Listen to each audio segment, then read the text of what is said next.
Hello, I'm back at it again today talking about how to build influence without authority.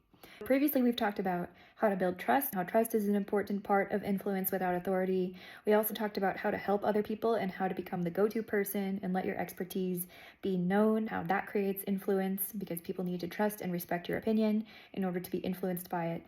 The third thing I want to talk about now is how to identify where your influence is likely versus where you have to work harder. Because I think sometimes people have a tendency, at least I did, I had a tendency to look at anybody as equally likely to be influenced by me.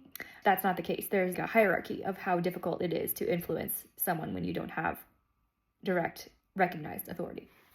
I kind of view this in maybe three concentric circles with myself as the center. So I obviously am the easiest person to influence because I am me. I can influence myself. The first circle is the people who are closest to me. That is the people maybe on my direct team that work on the same project as me, things over which I am directly responsible. That is my first circle, the inner circle of influence. Even though I might not have direct authority over those people or that project, because I am directly responsible for it, it is the easiest thing for me to influence without authority. Next are the people that I collaborate with. This is the second concentric circle. People I collaborate with are the second most likely to be influenced by me without authority.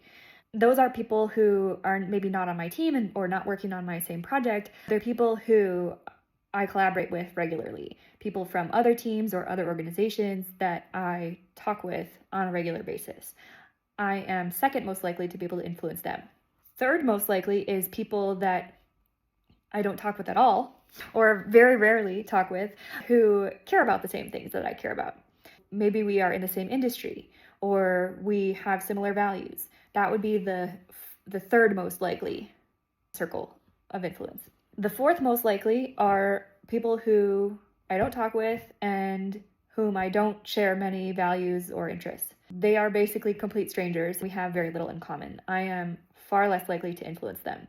When you're trying to influence without authority, it is useful to think of where does this person who you're trying to influence fall within these circles, because it sets your expectations of how difficult is it going to be to influence them.